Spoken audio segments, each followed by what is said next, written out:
Students class 7 science में हम chapter number 12 read कर रहे थे रिप्रोडक्शन इन प्लांट्स।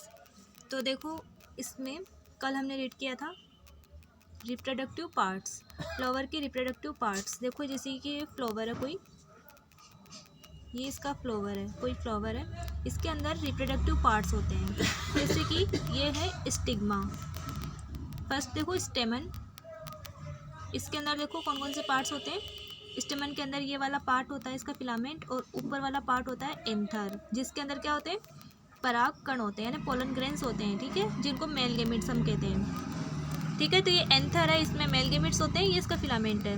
तो ये है स्टेमन, यानी ये कौन सा है, मेल रिप्रोडक्टिव पार्ट है। सेकेंड है फीमेल रिप्रोडक्टिव पार्ट, कौन सा होता है इसके अंदर, ये होता है, जिसके अंदर होता है ओवेरी, ये देखो स्टाइल, स्टिग्मा, और ये ओवेरी। ओवेरी में आपको बहुत सारे ओव्यूल दिख रहे होंगे, ये ओव्यूल्स हैं। तो इस तरह से स्टिग्मा, ये इसका स्टिल है, ये वाला देखो, ये वाला पार्ट स्टिग्मा, और बीच वाला पार्ट स्टाइल है, और नीचे वाला ओवेरी। इसके अंदर बहुत सारे ओव्यूल्स होते हैं जो कि फीमेल गेमिट्स होते हैं। अब इसके बाद आज हम पढ़ेंगे पॉलिनेशन। पॉलिनेशन यानी परागण। पॉलिनेशन मीन्स परागण। देखो generally pollen grains have a tough protective coat which prevents them from drying up.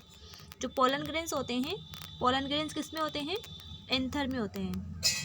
Anther के अंदर पोलन ग्रेन्स होते हैं, इनके चारों तरफ एक टफ प्रोटेक्टिव कोट यानी परत होती है, एक सुरक्षात्मक आवरण होता है जो कि बहुत टफ होता है, जिसकी वजह से वो सूखने से बचे रहते हैं, सूखते नहीं हैं। Since pollen grains are light, देखो पोलन ग्रेन्स कैसे होते हैं, लाइट, वजन में हल्के होते हैं। They can be carried by wind और वाटर। इतने हल्के होते हैं ना, तो इसलिए उनको हवा और वाटर से बहा के कहीं पे भी ले जाया जा सकता है, यानी वो हवा से भी उड़ सकते हैं और पानी की वजह से भी वो पानी के साथ बह के कहीं पे भी जा सकते हैं, इतने हल्के होते हैं।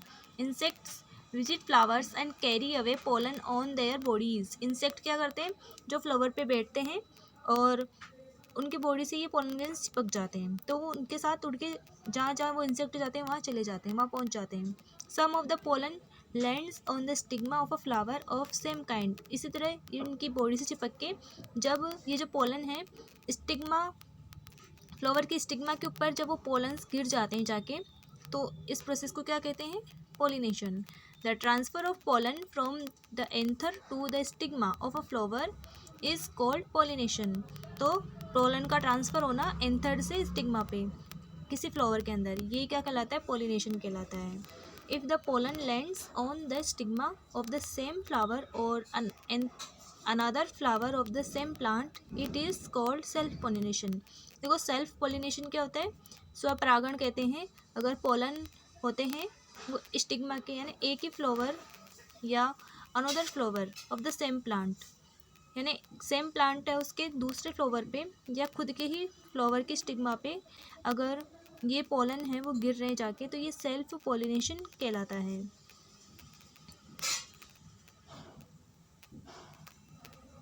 यहाँ पे देखो डायग्राम है, सेल्फ पोलिनेशन, ये है सेल्फ पोलिनेशन। ये स्टिग्मा है, तो ये पोलन्स है, वो देखो यहाँ से एंथर के यहाँ से पोलन ग्रेन्स बनते हैं, और जब इनका ट्रांसफ़र खुद के स्टिग्मा पे होता है या इसी प्लांट के ऊपर कोई दूसरा फ्लावर है उसके स्टिग्मा पे ये ट्रांसफ़र होता है, तो ये क्या कहलाता है, सेल्फ पोलिनेशन कहलाता है। यानी प्लांट क्या होता है, सेम प्लांट होता है और अनदर फ्लावर, उसी प्लांट का दूसरे फ्लावर के ऊपर भी पोलन ग्रेन्स गिर सकते हैं जाके, या उसी फ्लावर पे भी गिर सकते हैं, तो ये जो ट्रांसफ़र कहलाता है ये सेल्फ पोलिनेशन कहलाता है। तो फ्लावर क्या होता है, उसी प्लांट का होता है, तो ये self pollination. When the pollen of a flower lands on the stigma of a flower of a different plant of the same kind it is called cross pollination.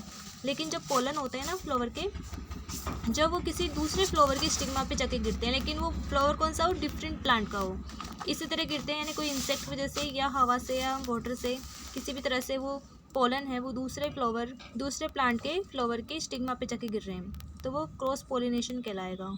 जैसे कि ये क्रॉस पोलिनेशन, इसके अंदर देखो ये कोई दूसरे प्लांट का फ्लावर है और ये दूसरे प्लांट का फ्लावर है, यहाँ से एंथर से देखो पोलन ग्रेन्स बन रहे हैं इसमें, पोलन से इसका ट्रांसफर का हो रहा है दूसरे प्लांट के फ्लावर पे स्टिग्मा पे जाके हो रहा है, तो ये कहलाएगा क्रॉस पोलिनेशन। तो सेल्फ पोलिनेशन में तो उसी प्लांट के सेम फ्लावर में भी हो सकता है पोलिनेशन और उसी प्लांट के दूसरे फ्लावर पे भी हो सकता है, लेकिन क्रॉस पोलिनेशन में क्या होता है, इसमें दोनों फ्लावर अलग अलग प्लांट पे होते हैं।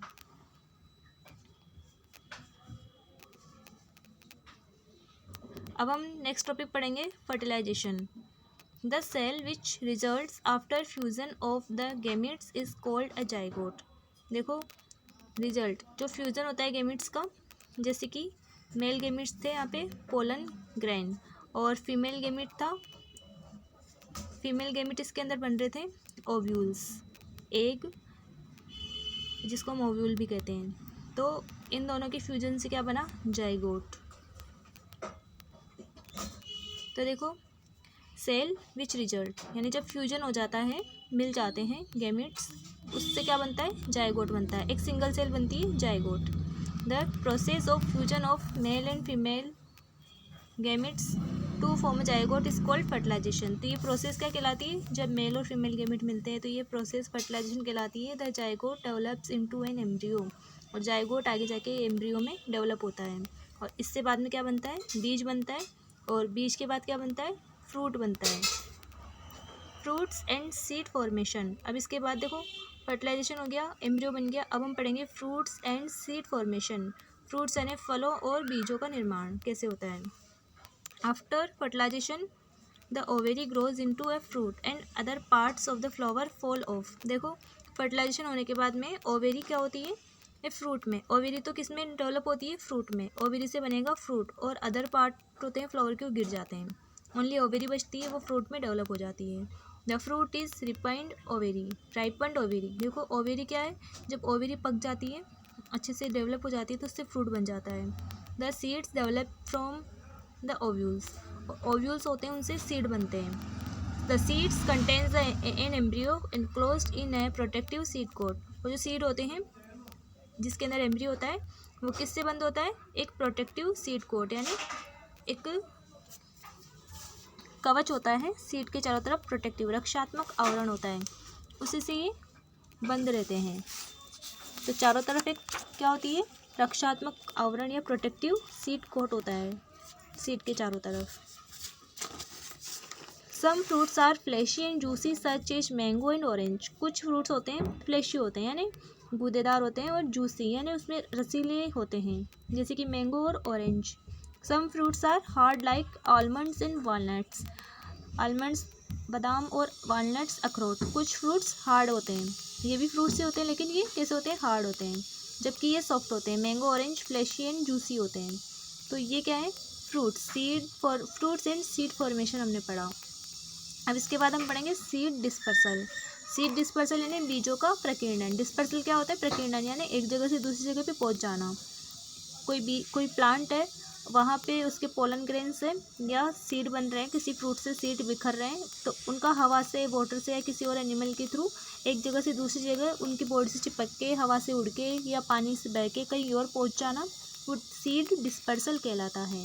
In nature same kind of plants grow at different places.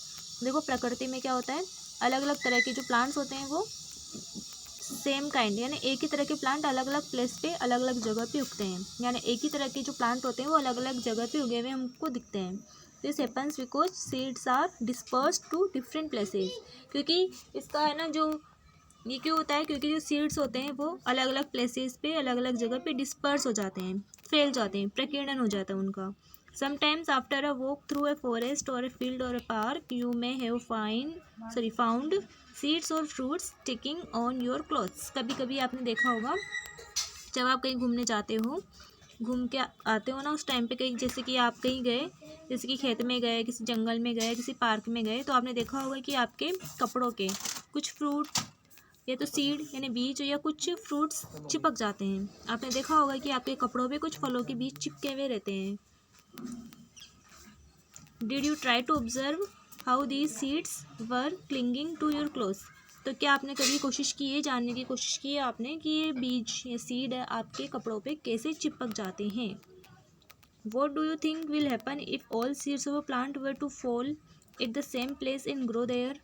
और आप इमेजिन कीजिए, आप सोचिए कि किसी प्लांट की अगर सीड्स हैं, सभी सीड एक ही जगह गिर जाएं और वहीं पे अगर उग जाएं, तो ऐसा फिर इस सिचुएशन में क्या होगा बताओ। आप क्या सोचोगे, मान लो कि एक प्लांट है, उसके सारे सीड एक ही जगह गिर गए, एक ही जगह उग गए, तो क्या होगा। There would be several competition for sunlight, water, minerals and space.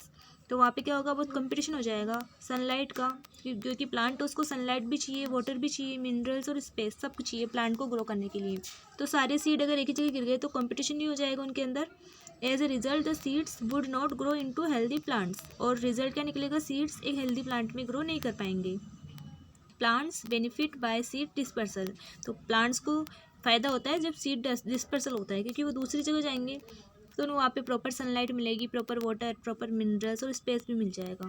It prevents competition between the plant and its own seedling for sunlight, water and minerals. तो देखो इसकी वजह से क्या होता है, प्लांट होता है ना, उसको कंपटीशन नहीं करना पड़ता। जब सीड डिस्पर्सल हो जाता है, एक जगह से दूसरी जगह चले गए इसकी सीड, तो कंपटीशन नहीं करना पड़ेगा और खुद की सीडलिंग से, यानी अपने खुद के जो प्लांट के जो सीड है, जहाँ से वो निकले हैं सारे सीड, तो अपने ही सीड वालों से, यानी अपनी जाति के जो प्लांट्स हैं उनसे उनको कंपटीशन नहीं करना पड़ेगा, जैसे कि सनलाइट के लिए, वाटर के लिए और मिनरल्स के लिए।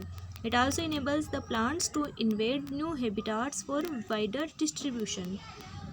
और इस प्रकार से डिस्पर्सल से प्लांट को क्या होगा, एक वाइडर यानी बहुत व्यापक जगह मिल जाएगी, ठीक है, यानी दूसरी जगह इनको फैलने में भी, न्यू हैबिटाट में भी इनको जाने का मौका मिलेगा और वहाँ जाके ही फैल जाएंगे, इन्वेड हो जाएंगे। यानी इनका जो प्लांट है वो दूसरी जगह पे भी, मान लो कहीं पे नहीं हो तो वहाँ अगर डिस्पर्सल हो गया सीड का, तो वहाँ पे भी नया प्लांट उग जाएगा। तो डिफरेंट डिफरेंट प्लेसेस पे इनका क्या हो जाएगा, डिस्ट्रीब्यूशन हो जाएगा।